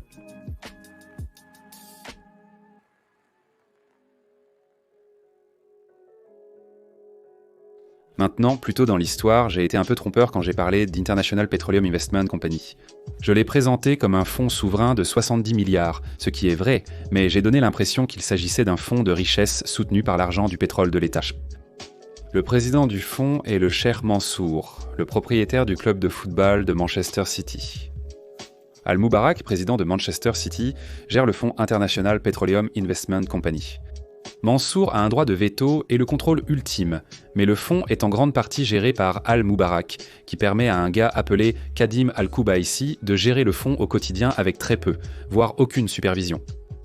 Le cheikh lui-même possède environ 40 milliards en richesses et en actifs, provenant principalement des affaires pétrolières de sa famille, mais aucune de cette richesse n'est liée à l'International Petroleum Investment Company. L'International Petroleum Investment Company est financée par d'importantes dettes. Environ 19 milliards, à peu près. En fait, pour une région qui est censée être l'une des plus riches au monde, ils ont une quantité effrayante de crises de la dette. En 2009, une crise de la dette a éclaté en raison d'une bulle immobilière. En 2020, leur dette a augmenté jusqu'à 77% du produit intérieur brut grâce à une baisse du produit intérieur brut nominal. Et les économistes disent qu'en 2028, ils auront à nouveau une autre crise de la dette, car ils devront rembourser les 2/3 des 78 milliards de dollars de dette qu'ils doivent actuellement. Ça me dépasse vraiment de comprendre pourquoi une région aussi obscènement riche doit continuer à emprunter autant d'argent. Ce n'est pas comme s'ils le faisaient pour des raisons fiscales comme tout le monde, parce qu'ils n'ont pas d'impôt sur le revenu, et ce n'est pas comme si on pouvait dire « Oh, c'est toujours mieux de dépenser l'argent de quelqu'un d'autre ». Ce serait vrai si on n'avait jamais à rembourser les prêts, mais on doit les rembourser, et avec des intérêts, donc en fait on dépense plus d'argent que si on dépensait son propre argent. En 2011, le dirigeant actuel des Émirats Arabes Unis, Mohammed Ben Zayed, a en fait imposé une restriction sur l'émission de dette parce que le problème était tellement répandu et a déclaré que personne ne pouvait émettre de dette au nom d'une entreprise soutenue par l'État sans passer d'abord par l'autorité centrale. Ce qui explique pourquoi l'International Petroleum Investment Company n'était pas soutenue par des fonds publics. Sheikh Mansour ne voulait certainement pas risquer son propre argent en le versant dans l'International Petroleum Investment Company, et donc son financement ne provenait pas des profits pétroliers de l'État. Il provenait principalement de dettes levées par les banques de Wall Street. Ces banques étant été ravives de prêter l'argent, principalement parce que l'International Petroleum Investment Company appartenait toujours à 100% à l'État, même si elle n'était pas financée par l'État. La logique était que même si l'International Petroleum Investment Company ne pouvait pas honorer ses dettes, les États viendrent à son secours, ce qui s'est passé la plupart du temps. Le gouvernement d'Abu Dhabi et d'autres fonds souverains similaires continuaient à la sauver. Wall Street voyait aussi cela comme de l'argent facile, car cette région était une puissance financière émergente qui avait récemment acquis cette richesse grâce au pétrole. Vous savez, ils ne venaient pas de vieilles fortunes, où ils avaient, vous savez, des générations de personnes pour gérer cet argent. Les gens avaient tendance à les voir comme moins instruits financièrement et plus naïfs. Que ce soit juste ou non, je suppose que vous devrez en décider par vous-même. Quoi qu'il en soit, ce que je voulais dire, c'est que International Petroleum Investment Company semblait être un fonds souverain, riche en liquidités et en actifs grâce à ses liens avec Abu Dhabi, alors qu'en réalité, c'était un mirage criblé de dettes. OneMDB cherchait à lever des fonds pour acquérir un groupe de centrales à charbon dans le but de les regrouper et de les revendre avec profit. Cela coûterait environ 3,5 milliards de dollars, mais rapporterait au fonds près de 5 milliards comblant presque le trou dans son bilan. Cependant, il n'avait pas 3,5 milliards à dépenser. En fait, à ce stade, il ne restait probablement que quelques centaines de millions. Alors, ils ont décidé de vendre pour 3,5 millions d'obligations pour réunir les fonds nécessaires. Mais comme elle ne l'avait jamais fait auparavant, elle n'avait aucune cote de crédit, ce qui rendait peu probable que quelqu'un achète les obligations, surtout avec les rumeurs qui circulaient selon lesquelles certaines de ces transactions étaient un peu douteuses. Ils ont donc demandé à l'International Petroleum Investment Company de garantir l'émission des obligations. Ironique, non ? Un fonds souverain qui était en fait un mirage construit sur la dette, à qui l'on demande de garantir les dettes d'un autre fonds souverain, qui était en fait un mirage construit sur de l'argent volé. En échange de la garantie de l'obligation par l'International Petroleum Investment Company, il pourrait acheter des actions dans la nouvelle entité de production d'électricité à un prix plus avantageux. Sheikh Mansour a dit oui. Si vous vous demandez pourquoi le fonds souverain de la Malaisie demanderait à une autre nation souveraine de garantir une partie de ses dettes au lieu de les garantir lui-même, vous posez la même question que beaucoup de membres du département de conformité de Goldman à l'époque, ce qui prouve qu'il y avait effectivement des gens qui trouvaient cela louche. Mais Leisner les a ignorés et a conclu l'accord avec Mansour malgré ses inquiétudes. À la suite de 2008, lorsque les banques luttaient contre les restrictions sur leurs bonus après le sauvetage, elles ne voyaient pas de préoccupation. Elles y voyaient un moyen rapide et simple de faire fortune. Je me souviens avoir lu que les banques avaient rapidement remboursé l'argent du sauvetage fourni par le gouvernement américain après 2008, et je m'étais demandé comment elles avaient réussi cela si vite. C'est l'une des façons dont elles l'ont fait. Elles ont juste trouvé diverses manières de tricher. Cependant, Goldman a effectué la diligence raisonnable requise, et la proposition est passée entre les mains de 5 comités différents qui ont tous exprimé des inquiétudes, principalement concernant l'implication de Joe Lowe, à qui ils avaient déjà refusé un compte privé. Comment pouvaient-ils alors approuver un accord de 3,5 milliards de dollars l'impliquant ? Tim Leissner a minimisé ses préoccupations, le répétant plusieurs fois. Joe n'était pas impliqué et il avait seulement été un conseiller ponctuel du fonds au tout début. Comme toujours, Joe avait permis à Goldman de prendre 190 millions de dollars de commission. En général, Goldman percevait 1 million pour ce service. Tim a forcé tout le monde à ignorer toutes ses préoccupations, et comme Tim rapportait de l'argent à nouveau, personne au-dessus n'a contesté cela. Environ un mois plus tard, Joe essayait d'organiser le transfert de 576 millions de leur argent nouvellement acquis vers un compte Banca della Svizzera Italiana aux îles Vierges britanniques, lié à une société appelée Arbor Investments Public Limited Company. Le service de conformité de Banca della Svizzera Italiana s'interrogeait sur l'envoi d'une somme si importante vers un compte modeste. Ils avaient raison d'être méfiants, car Arbor Investment avait un nom étrangement similaire à Arbor Investments Private Joint Stock, qui était une filiale officielle d'International Petroleum Investment Company. Cette société était une autre des sociétés écrans de Joe, conçue pour verser de l'argent au président et au directeur général du véritable Arbor pour leur implication dans le stratagème.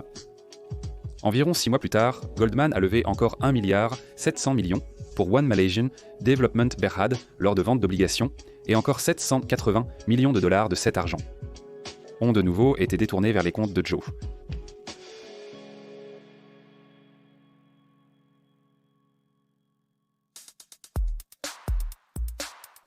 Après avoir encore siphonné de l'argent sur ses comptes, nécessaire vu ses dépenses toujours élevées, il a donné le feu vert pour la production du Loup de Wall Street et viré 200 millions de dollars à Red Granite Capital, la branche financière de Red Granite Pictures.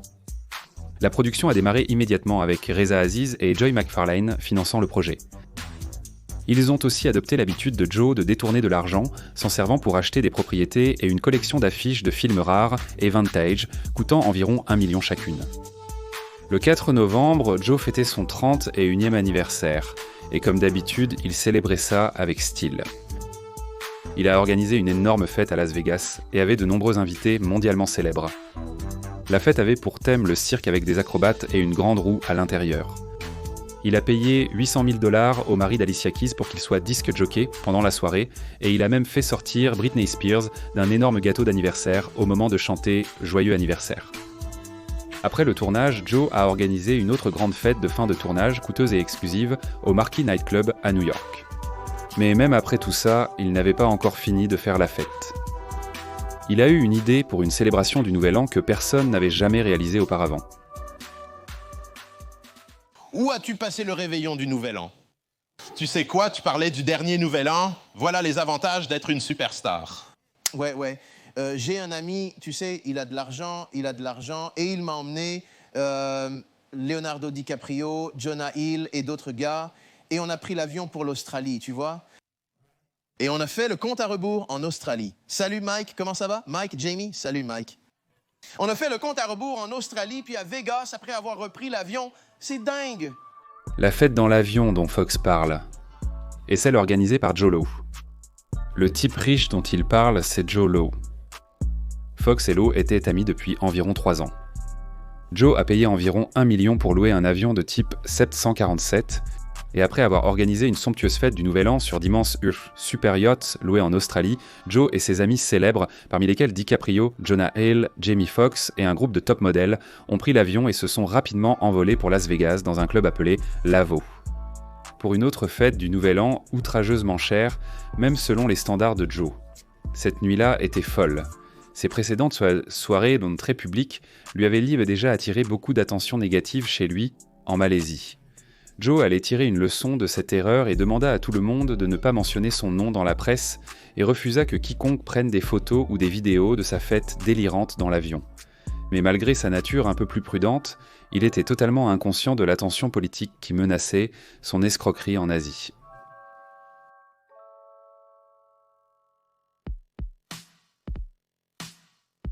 En Malaisie, Najib tentait de se faire réélire, mais les choses ne se déroulaient pas comme prévu. Les gens avaient commencé à remarquer que sa femme apparaissait régulièrement en public avec de nouveaux bijoux valant des millions de dollars, et ils avaient commencé à protester contre la corruption. Le peuple ne réagissait pas, et il commençait à manquer d'argent pour acheter des voix. Joe est retourné en Malaisie pour l'aider. Il a engagé le chanteur de Gangnam Style, Psy, pour donner des spectacles publics, et il a payé des entreprises alimentaires locales pour offrir de la nourriture gratuite pendant des semaines et acheter des terrains pour la construction de logements à bas coût pour les pauvres. Tout cela au nom de Najib. Mais cela n'a fait que peu de différence.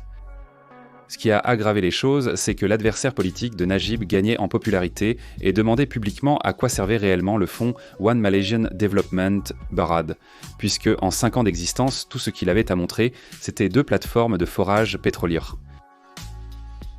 Il faisait campagne en disant que si les gens votaient pour lui, il éliminerait la corruption et fermerait le fonds.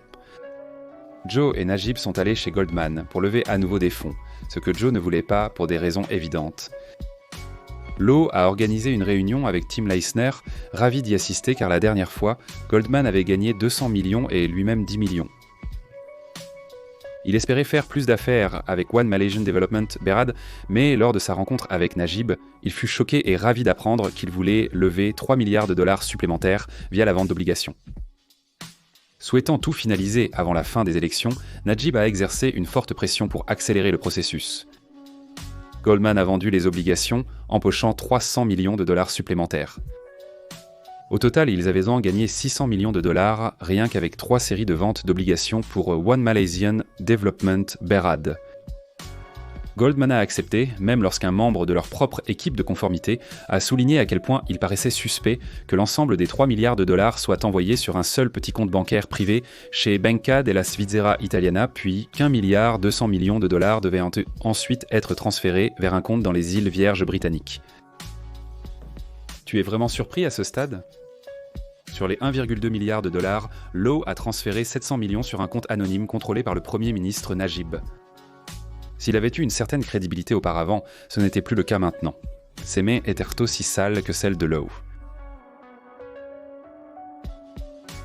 Lowe et Najib ont passé des mois à courir partout et à payer des politiciens en place pour soutenir publiquement Najib, dans l'espoir de faire basculer l'élection en leur faveur. Et cela a fonctionné, mais de justesse. Najib a été réélu, mais toutes ces grosses dépenses avaient attiré beaucoup d'attention. Ces derniers mois, les gouvernements mondiaux ont sévi contre les institutions financières, avec de nouvelles réglementations et régulateurs mis en place suite à la crise de 2008, et Joe commençait à avoir des problèmes avec plusieurs banques qui retardaient et questionnaient les transactions. Il s'est rendu compte que dans le cas où quelque chose tournerait mal, ce qui devenait de plus en plus probable, il aurait besoin d'accéder rapidement à des fonds. Et même s'il possédait désormais de nombreux actifs après avoir acheté beaucoup de propriétés à Beverly Hills, Londres et New York, et qu'il avait aussi dépensé 100 millions pour une participation minoritaire dans la maison de disques Electric and Musical Industries, ses actifs n'étaient pas vraiment liquides. Et s'il se faisait attraper, ils pouvaient être confisqués. En quelques mois, il a dépensé des centaines de millions de dollars pour acquérir diverses œuvres d'art très onéreuses. Au final, il avait dépensé environ un demi-milliard de dollars en œuvres d'art. Ce serait son fonds de réserve pour les jours difficiles, et on pouvait voir cet homme commencer à s'assombrir pour cacher ses œuvres d'art inestimables. Il s'est alors tourné vers un autre refuge des gens fortunés, les ports-francs. Je ne savais absolument pas ce qu'était un port franc avant de me pencher sur cette vidéo. Je pensais sincèrement que c'était juste un genre de port, vous savez, où les bateaux accostent et déchargent leur cargaison, et en fait ce n'est pas vraiment ça. Ce qu'ils font réellement, c'est offrir un endroit hors taxe pour stocker des choses qui ne nécessitent pas de documentation. Donc ce sont des endroits où les gens peuvent entreposer des biens physiques sur lesquels ils ne veulent pas payer d'impôts et dont ils ne veulent pas que les autres sachent qu'ils les possèdent. Ce sont aussi des zones où les règles économiques habituelles d'un pays ou d'un État sont assouplies, soi-disant pour stimuler l'activité économique. Dans les zones franches, les lois sur le salaire minimum, les droits des travailleurs, la documentation et les réglementations en matière de santé et de sécurité sont souvent moins strictes, voire inexistantes par rapport au reste du pays. Les riches et les blanchisseurs d'argent les trouvent idéales. Vous pouvez entreposer tous vos objets de valeur dans un endroit où personne ne peut les trouver, et vous pouvez même aller voir vos affaires, et vous ne paierez jamais aucun type d'impôt sur les choses stockées là-bas. La plupart des pays ont ces zones. Il y en a aux États-Unis, au Royaume-Uni, en France, en Suisse, en Asie, en Afrique, littéralement partout. Personnellement, je pense que ces endroits semblent être des foyers d'activité criminelle, et je préférerais qu'ils n'existent pas. Et cela sans même parler du fait qu'ils semblent aussi être des endroits où les abus envers les travailleurs sont monnaie courante. Joe a déplacé ses actifs mobiles dans un port franc genevois pour les sécuriser. Au fil des années, les médias ne parlèrent que des fêtes extravagantes de Joe Lowe qui attirèrent l'attention. On supposait qu'il avait hérité de l'argent ou que le Moyen-Orient payait la facture. Pendant un certain temps, il est resté discret pour que les rumeurs s'estompent. Mais Joe s'était senti anonyme toute sa vie et il ne pouvait donc pas rester ainsi très longtemps. Lors de l'avant-première du Loup de Wall Street, Joe a foulé le tapis rouge avec les autres producteurs et DiCaprio. Soudain, les gens recommençaient à prêter attention. La photo de Riza Aziz a attiré l'attention de la journaliste Sarah Russell Brown, qui n'arrêtait pas de regarder l'image et de se poser une question très simple. Comment le beau-fils d'un Premier ministre pouvait-il avoir assez d'argent pour créer un studio de cinéma ? Son premier article sur le sujet examinait en détail cette question et insinuait que l'argent n'était peut-être pas propre, mettant en avant Joe Lowe comme une figure douteuse. Les avocats de Red Granite ont exigé des excuses et une rétractation par lettre, se dissimulant derrière la notoriété de DiCaprio et Scorsese, déclarant que deux personnes aussi intègres ne seraient jamais impliquées dans un financement illégal. Rucasso Brown a ignoré cela et a poursuivi son enquête. La tension accrue commençait à rendre nerveux même les personnes payées par JOLO. Ils ont dû licencier l'auditeur de leur comptable, Clinveld Pitt Marwick Gerdeler, car il a refusé d'approuver une évaluation des actifs fortement gonflés. Ils se sont adressés à Deloitte, le dernier des 4 grands cabinets d'audit mondiaux, pour savoir s'ils accepteraient. Heureusement, Joe a découvert qu'ils pouvaient être suffisamment motivés et apaisés par la méthode habituelle, des mensonges et des honoraires gonflés. Deloitte avait en fait reçu un résumé de la prétendue corruption chez One Malaysian Development Berhad de la part d'un homme politique et opposant de Najib appelé Tony Phua, mais ils l'ont simplement écarté en acceptant les explications de Joe Lowe. La presse publiait chaque semaine des articles spéculant sur l'origine de l'argent que Joe Lowe dépensait lors de ses fréquents séjours à Vegas. Des reportages du magazine The Edge ont sommé One Malaysian Development Berhad de révéler les noms des personnes qui contrôlaient les sociétés écrans détenant souvent tout l'argent. De retour au siège de One Malaysian Development Berhad, le fonds perdait de l'argent à un rythme effréné, plus de 100 millions par an rien qu'en paiement d'intérêts. Le fonds s'épuisait rapidement faute de nouveaux apports d'argent. La décision a été prise d'introduire en bourse les centrales électriques que One Malaysian Development Berhad avait acquises. Le problème était que les personnes impliquées dans l'accord pour acheter ces actifs avaient reçu la promesse de pouvoir acquérir une part importante de ces actions en dessous de leur valeur marchande, ce qui réduirait considérablement le montant d'argent qui serait levé. Tim Leissner a tenté de convaincre le conseil d'administration de One Malaysian Development Berhad d'emprunter davantage pour racheter ces actions avant l'introduction en bourse. Ils ont donc emprunté 250 millions de dollars à la Deutsche Bank pour racheter ces actions. Et 100 millions de dollars de cet argent ont atterri sur un compte aux îles Vierges britanniques. La relation entre Goldman et les membres du conseil d'administration de One Malaysian Development Berhad commençait à s'effriter parce qu'ils se rendaient compte que Goldman servait peut-être davantage ses propres intérêts que ceux de ses clients. Et cela n'a pas aidé que Leissner ait acheté des propriétés à plusieurs millions de dollars partout en Amérique et investi dans un yacht de 170 pieds.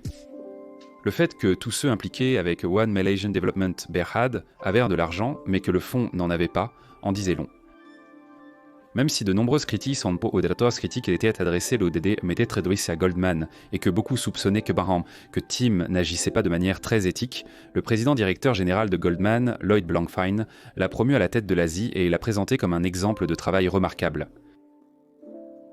Pendant que tout cela se passait, Rucasso Brown avait continué à enquêter et une révélation surprenante était sur le point de lui apparaître.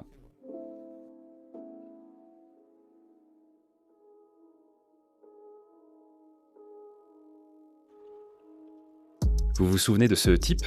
Il y a 2 ans, il avait été lésé par les Saoudiens qui ne voulaient pas lui verser son indemnité de départ et ils ont passé les 2 années suivantes à ruiner toutes les autres opportunités qu'il aurait pu avoir en répandant des rumeurs négatives à son sujet.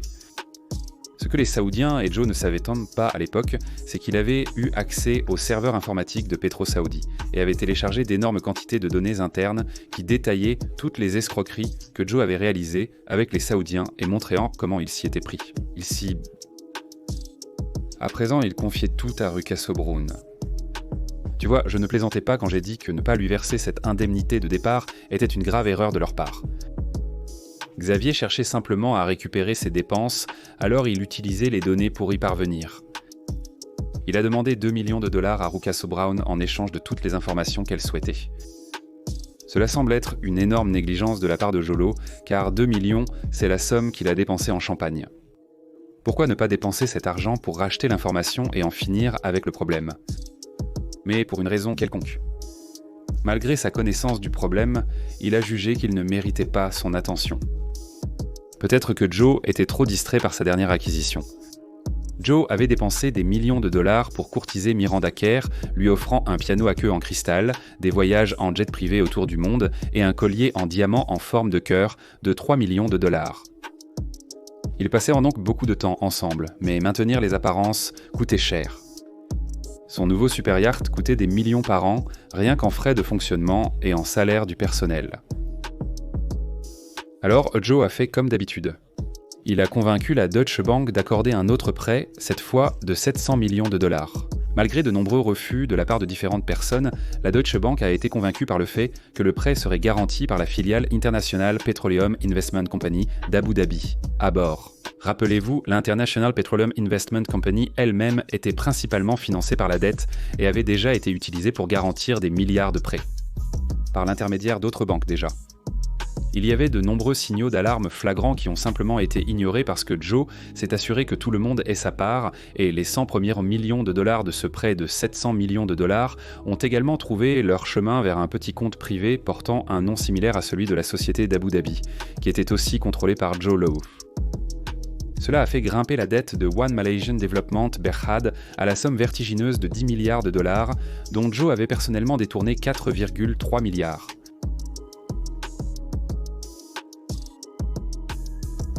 Joe avait un autre problème. Les auditeurs de loi du compte courant paniquant pour leur réputation, devant soumettre les comptes malgré un trou de 2 milliards de dollars restant à justifier après de multiples stratagèmes, pour créer l'illusion que le fonds avait des revenus. Il a envoyé une partie de son argent prélevé sur le dernier Deutsche Loan vers les îles Caïmans, où les comptes précédents indiquaient qu'il y avait 2,3 milliards de dollars d'investissement appartenant à OneMDB. Il a ensuite renvoyé ses 100 millions de dollars sur les comptes de OneMDB, donnant l'impression que les îles Caïmans avaient généré 100 millions de dollars de profit pour le fonds. Une fois cela terminé, il a secrètement renvoyé les 100 millions de dollars aux îles Caymans, puis de nouveau à OneMDB. Sur le papier, il semblait que OneMDB avait reçu 200 millions de dollars de profit d'investissement aux îles Caïmans. Répétez l'étape jusqu'à ce que le trou soit rempli. Sur le papier. C'était un plan ridicule que absolument n'importe qui, en regardant les comptes plus longtemps qu'il ne fallait pour lire les zéros sur leurs honoraires d'audit, aurait immédiatement repéré. D'une manière ou d'une autre, Deloitte ne l'a pas fait, puis a déposé les comptes. Des employés de la Deutsche Bank soupçonnaient que la garantie de leur dernier prêt, l'investissement aux îles Caïmans, était fictive, mais pour l'instant, il manquait de preuves. Mais beaucoup de gens commençaient à devenir curieux. En Malaisie, un ancien Premier ministre demandait de plus en plus que One Malaysian Development Berhad soit plus transparent et accusait Joe de l'utiliser comme sa tirelire personnelle. Pour se cacher et faire taire les critiques, Joe a fait ce que beaucoup de gens riches font. Il a utilisé l'association caritative comme bouclier.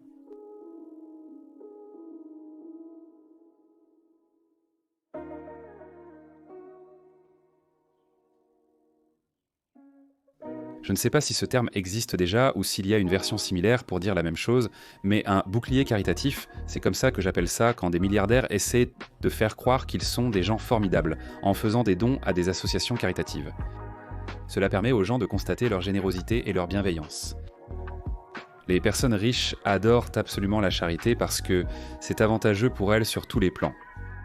Leur don devient déductible des impôts, c'est une excellente opération de relations publiques, et c'est optionnel. C'est l'un des meilleurs moyens de faire croire aux gens que vous êtes gentil alors qu'en réalité, vous êtes un monstre. Demandez simplement à Jimmy Savile ou Jeffrey Epstein. Les deux étaient armés de grands donateurs pour des œuvres de charité. Au fil des années, Elon Musk a fait don d'actions Tesla d'une valeur de 7 milliards. À une organisation caritative dont le seul bénéficiaire était lui-même. Et il a fait cela pour éviter de payer 2 milliards d'impôts. Mark Zuckerberg et Bill Gates ont fait la même chose, comme probablement beaucoup d'autres aussi. Donc, même lorsqu'ils ne blanchissent pas des comportements criminels, ils ne font toujours pas vraiment de dons à une cause autre qu'eux-mêmes. Le seul milliardaire qui mérite vraiment du crédit pour ses dons, c'est ce type, Chuck Feeney, qui a littéralement donné en secret toute sa fortune de 6 milliards de dollars, tout en vivant dans une maison d'une chambre en Irlande. Il ne possédait même pas de voiture, il prenait le bus et il voyageait en classe économique quand il devait prendre l'avion. Joe a promis des millions de dollars à diverses organisations caritatives. Le plus risible est une association caritative pour nettoyer les océans. Le type qui se balade sur un super yacht à 100 millions promettait de sauver les océans. Tu comprends donc ce que j'entends par bouclier caritatif. Joe était particulièrement théâtral, puisque la plupart des associations promises n'ont jamais reçu un centime de l'argent. Mais ça ne l'a pas empêché de se construire une image publique autour de ça.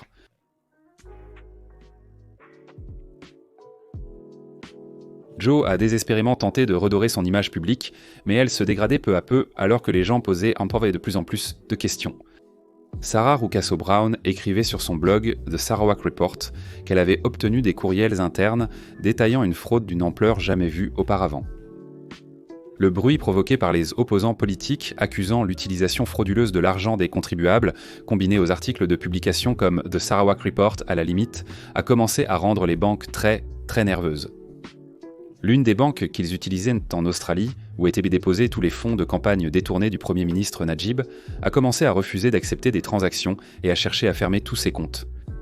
La banque avait récemment changé de direction, et le nouveau responsable avait immédiatement remarqué un tas d'affaires louches et décidé de sévir. En Malaisie, des manifestations contre la corruption du gouvernement ont éclaté. Joe, devenu nerveux, a convenu avec Najib qu'il valait mieux effacer leurs traces. Ils ont alors ordonné la destruction de tous les documents et données, ne laissant aucune trace. Une terre brûlée numérique. Comment expliquerait-il la disparition soudaine de 6 ans d'archives ? Il dirait qu'autant Xavier Justo et Rucasso-Brown ont piraté leurs serveurs et effacé toutes les archives. C'était audacieux, même selon leurs propres critères. Des bribes d'histoire, ici et là, dans des publications américaines comme le New York Times, donnaient de brefs aperçus de ce qui se passait. Mais jusqu'à présent, personne n'avait publié l'histoire complète. Parce que s'il y a bien une chose que vous avez apprise en voyant la durée de cette vidéo, c'est que cette histoire est incroyablement complexe et alambiquée. Vérifier les détails a pris du temps, mais... En février 2015, Rucasso a publié un article intitulé « Le casse du siècle », qui racontait en détail comment Joe Low détournait de l'argent du fonds depuis 2009. Elle a détaillé le grand nombre de personnes qui l'avaient aidé. Elle a publié des documents, des emails et des accords. Elle a nommé et dénoncé toutes les personnes qu'elle pouvait. C'était absolument dévastateur. Najib a dit à Joe de quitter le pays et de rester discret pendant qu'il niait publiquement toute faute et ordonnait une enquête officielle du gouvernement sur la question. Les opposants de Najib voulaient qu'il démissionne et le public était en grande partie d'accord avec eux. Après la publication de l'enquête du Sarawak Report, les équipes malaisiennes anticorruption ont perquisitionné la banque où Najib avait des comptes secrets et ont forcé la banquière qui les avait dissimulés à remettre presque tous ses biens. Najib ne pouvait rien faire pour l'empêcher, puisqu'il devait donner l'impression d'être en faveur de l'enquête. Son seul salut possible serait que Joe ait suffisamment bien dissimulé les transactions pour qu'il ne puisse pas être relié à l'argent. Il s'avère que Justo n'était pas la seule personne à fournir des informations à Claire Rucasso-Brown. Un homme qui travaillait pour le directeur général d'International Petroleum Investment Company, Kadim Al-Kubaisi, avait également été contrarié en voyant son patron prospérer grâce à de l'argent volé et revenir sur un accord qui devait lui permettre d'en profiter.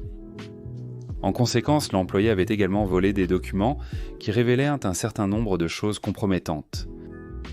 Il convient de rappeler qu'Al-Qubaisi était le bras droit du Cheikh Mansour, donc tout ce qui lui portait préjudice portait également préjudice au Cheikh. Ce trésor ne comprenait pas seulement des transactions commerciales, il montrait aussi Al-Qubaisi se comportant d'une manière très peu musulmane, en s'encanaillant avec des mannequins nus et en buvant de l'alcool. Rucassel ne possédait pas tout le trésor, mais elle avait reçu une petite quantité d'informations dans le but d'inciter Al-Qubaisi à verser de l'argent à l'employé pour acheter son silence. Peut-être conscient de la gravité de la situation, Al-Qubaisi a organisé le transfert de 30 millions de dollars à l'employé, qui a ensuite brûlé le reste des fichiers volés. Mais cela a tout de même poussé Rucassel Brown dans la bonne direction.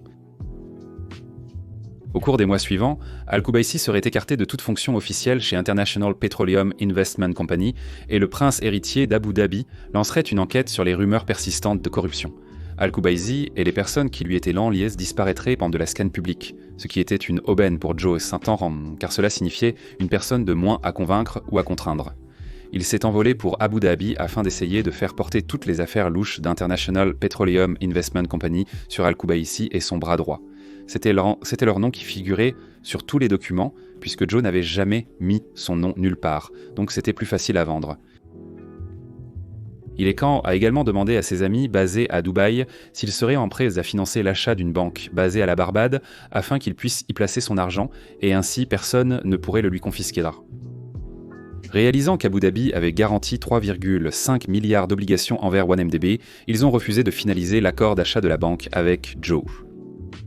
Joe a plutôt demandé à Leissner de lui écrire une recommandation pour une autre banque privée luxembourgeoise. Cette lettre serait finalement utilisée contre Leissner. La situation empirait vite. La plupart des créanciers de 1MDB réclamaient leur dû. Joe était recherché par la police pour être interrogé et le temps de Najib au pouvoir touchait à sa fin, ce qui risquait de se terminer par une peine de prison pour corruption. Il n'avait qu'une seule option.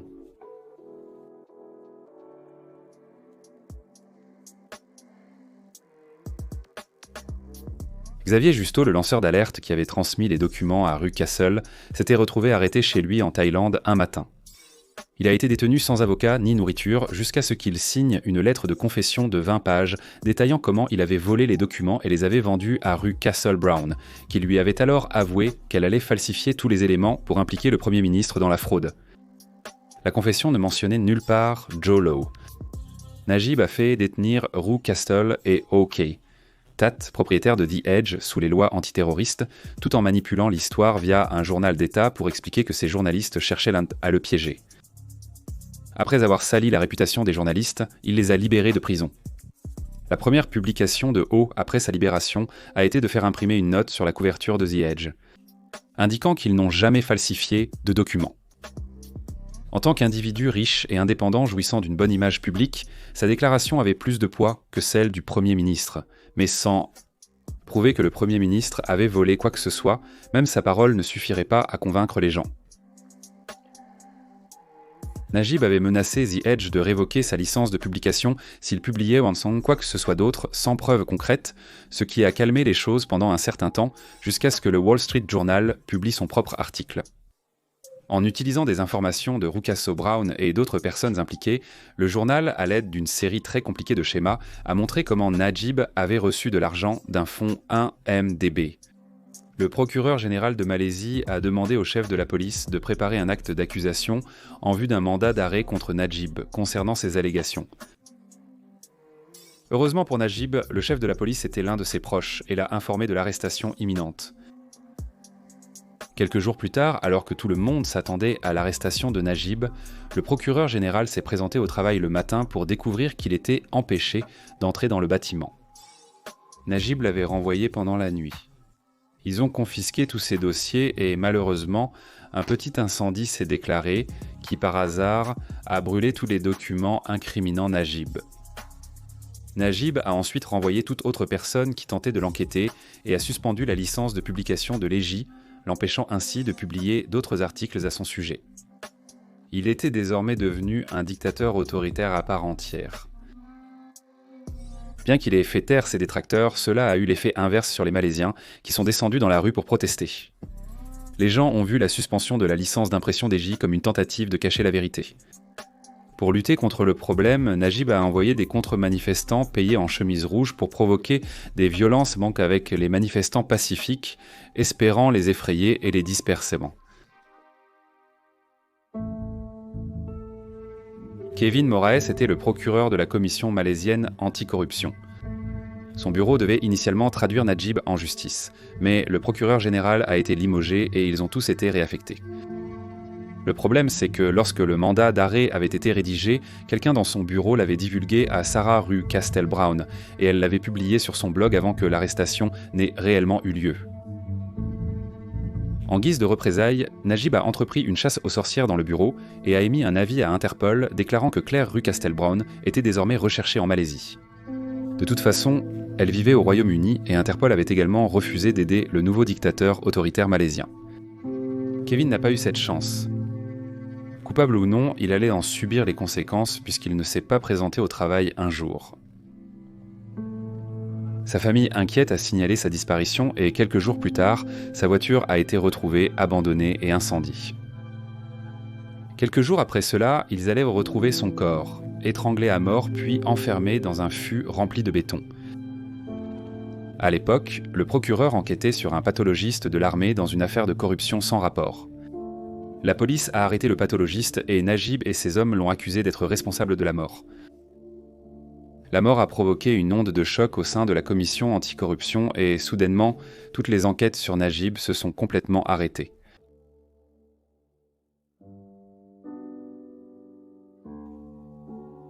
Un immense super-yacht était amarré dans le port de Séoul, en Corée.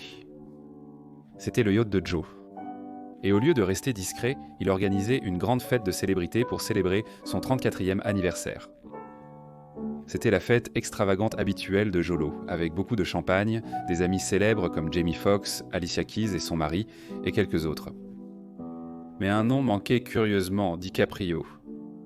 Léo s'était lentement éloigné au cours de l'année écoulée, et il avait même refusé d'apparaître dans le prochain film de Red Granite, qui était un remake du film Papillon, peu importe combien il lui proposait craint. Des sources proches de Léo ont déclaré qu'il n'avait découvert que récemment la véritable histoire de Jolo et qu'il ne voulait plus du tout être impliqué dans ses affaires, ce qui a probablement blessé l'orgueil de Jolo. Avec les autorités qui confisquaient de plus en plus de ses comptes et de ses sociétés écrans, les fonds de Joe diminuaient. Mais il se rappelait avoir mis de côté des œuvres d'art inestimables, valant des centaines de millions de dollars comme fonds de secours dans un port franc. Et il pleuvait maintenant. Il a demandé à un commissaire-priseur de tout vendre, acceptant des prix de plusieurs millions de dollars en dessous de ce qu'il avait payé pour ses œuvres. De retour sur son bateau, il a commencé à réfléchir à ses options. Ne pouvant retourner dans un pays allié des États-Unis par peur d'extradition, il a choisi de se rendre là où les États-Unis n'avaient aucune influence. En fait, ils étaient un adversaire économique et idéologique des États-Unis. Il a mis le cap sur la Chine.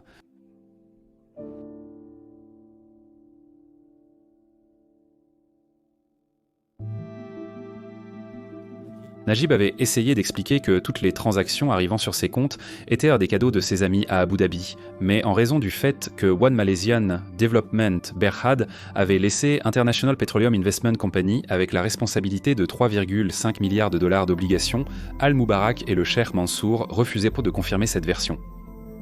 Najib pensait que récupérer leur argent pourrait renforcer à nouveau ses liens et les amener à soutenir sa version. Zhu avait été occupé en Chine à se lier d'amitié avec le président d'un promoteur immobilier public chinois et l'avait convaincu d'acheter le portefeuille de centrales électriques pour environ 4 milliards de dollars. La Chine avait vu en cela une opportunité de gagner en influence en Malaisie et d'évincer Obama et l'influence américaine du même coup. Les 4 milliards étaient loin d'être suffisants pour couvrir les dettes que le fonds avait accumulées, qui s'élevaient maintenant à 14 milliards de dollars, mais cela suffirait à rembourser Sheikh Mansour et à apaiser la relation. L'enquête gouvernementale que Najib avait lancée, en fait sur lui-même, était enfin terminée et les gens attendaient avec impatience de découvrir ce qu'elle allait révéler. Heureusement pour eux, Najib l'a officiellement classée comme secret d'État et elle n'a donc plus jamais vu le jour.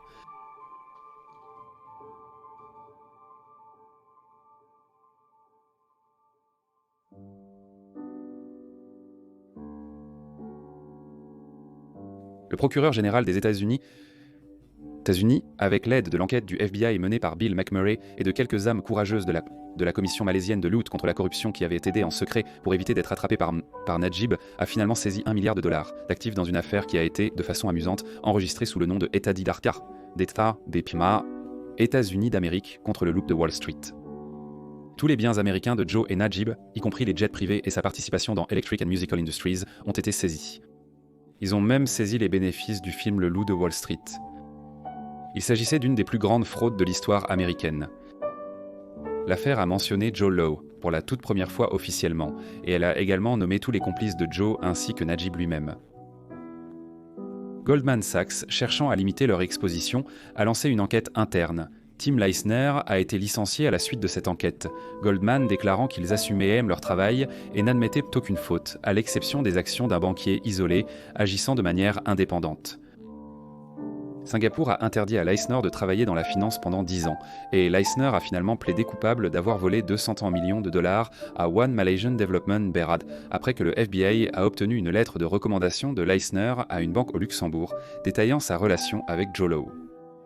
Grâce au fait que cette lettre de recommandation n'était pas autorisée par Goldman, ils ont pu plaider l'ignorance, même s'ils ont ensuite payé quelques milliards de dollars en compensation au gouvernement malaisien, comme une sorte de « désolé que notre gars vous ait fait ça ».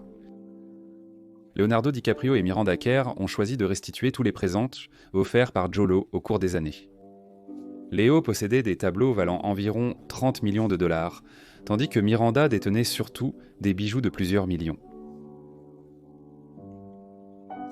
À Singapour, les autorités ont saisi environ $170 millions d'actifs appartenant à Joe Lowe et ont emprisonné certains des banquiers subalternes de la Banca della Svizzera Italiana qui l'avaient aidé à réaliser le stratagème. Ils ont infligé une amende à un groupe de banques privées qui avait aidé au blanchiment d'argent pour un total de $20 millions, ce qui représente une véritable goutte d'eau dans l'océan pour une banque d'investissement. International Petroleum Investment Company n'a jamais récupéré ses 3,5 milliards One Malaysian Development Berhad ayant fait défaut. Pour éviter d'autres embarras à Sheikh Mansour et pour faire disparaître l'affaire, ils ont simplement accepté qu'ils ne seraient jamais payés par 1MDB, et International Petroleum Investment Company a ensuite été absorbé par un autre fonds souverain, Mubadala. Le Premier ministre Najib a fermé le fonds One Malaysian Development Berhad. Selon les auditeurs, il avait une dette de plus de $7,5 milliards lorsqu'il a disparu de la vie publique. En 2018, il a finalement été évincé du pouvoir lorsqu'un gouvernement de coalition s'est formé pour le chasser. Najib et sa femme ont tenté de fuir le pays, mais une foule immense a envahi l'aéroport, rendant impossible le décollage de son avion. Et il a ensuite été arrêté. Et Najib purge actuellement une peine de 12 ans pour abus de pouvoir, tout en attendant d'être jugé pour 31 autres accusations. Quant à Joe Lowe, il est devenu invisible et silencieux pour tous. Lorsque l'escroquerie a été révélée, il s'est avéré que les célébrités considérées comme ses amis proches, y compris Leonardo DiCaprio et Jamie Foxx, étaient en fait rémunérés pour passer du temps avec lui. L'histoire de Joe se termine à peu près là où elle a commencé. Avec Joe, l'air solitaire, se sentant seul et détaché du monde, fixant un téléphone portable, espérant qu'il sonne. Merci.